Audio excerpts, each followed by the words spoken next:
This is Poetry for Warriors Daily, your daily dose of Poetry for Warriors. And here's your host, Joshua David Ling. 6. Shadowlash. The following morning, breakfast smells wafted all through the silversmith house. Braden's bruised and broken body stirred, and he twitched his nose like a mouse. Ham and egg, potatoes and cheese. Yes, he was ready for this. He pulled his long hair out of his face. He stood up and nearly missed. His legs wobbled under him as he went downstairs, his body craving carbs and protein. He sat down at the table and thought to himself, I'm so hungry I might just scream. Luckily for Braden, he didn't have to. Rayen brought a dish right in. It had wonderful thick pieces of bacon on it and cheese and eggs within. Breakfast casserole, Braden beamed with contentment. I am so ready for food. Wait, not yet. Rayen set the dish down. Don't be so hasty and rude. Braden frowned for just a moment, but then Rayen produced a black blade. He didn't see from where she got it, but his stomach rumblings were grave. Is that a tomahawk? He asked with a smile. You know it's not my birthday yet. I know, Braden. I'm giving it to you now because if I don't, it'll get lost in a minute. Every year it's the same story. You go out with all your friends. Well, thanks for the tomahawk, Grandma. Then he asked for breakfast again. Would you wait for just a few seconds? This isn't an ordinary hatchet. It's been passed down through our family and has a story attached to it.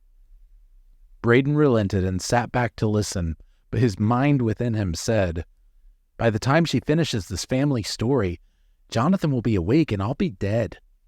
A long time ago in Georgia, before it was called a state, our Cherokee ancestor ruled Standing Peachtree, and he was a chief that was great.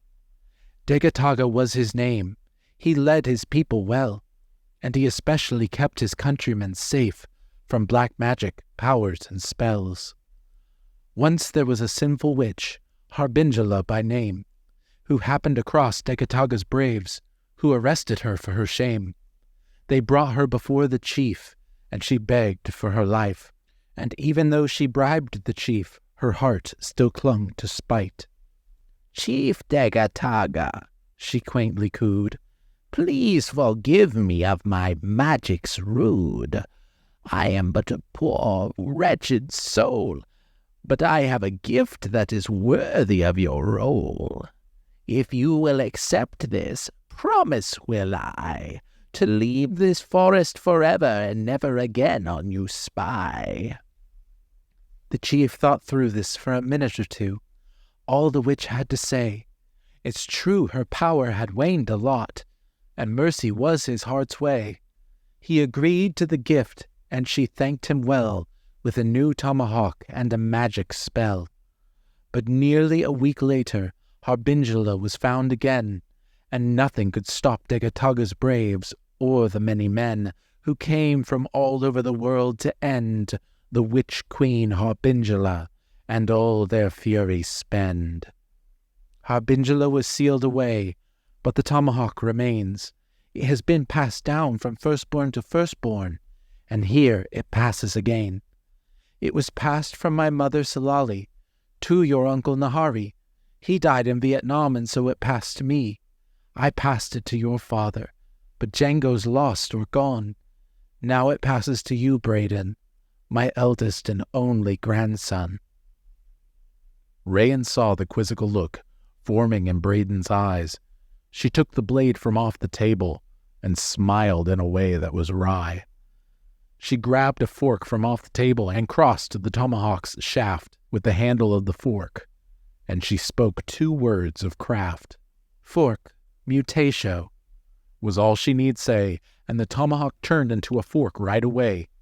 It was black like before, with a little blue stripe, not just like the silver fork, but black as darkest night. Rayen pulled the forks apart and said 1 word again. Mutatio, she said in a clear voice, and the fork form met its end. The black tomahawk with pale blue stripe, Braden saw suddenly in another light. Rayen held it out, and Braden took it in hand. "This is unbelievable." "Treasure it." "Yes, ma'am. I'd never dream of pawning this for cash." "The name of the tomahawk is Shadowlash, and whenever you would want to have a fork again, hold it in your hand and speak these words, Braden. Fork, then mutatio. It needn't be crossed. The tomahawk stores that information for whenever you're lost. You can copy any inanimate object that you can hold in your hands and call it back at any time." "Thank you so much, ma'am. So I cross it with whatever I want to copy and name it and tell it to change? That's what mutatio means, right?" "You've got it." "Wow, this is strange." He put the tomahawk on the table, and the two of them embraced. Then Rayen began to serve Braden with a smile and with grace. Meanwhile, the sleepy-headed Jonathan zombie-walked down the stairs, his head a tangle of interwoven locks. "Dude, nice hair." This has been Poetry for Warriors Daily. For more, visit joshuadavidling.com.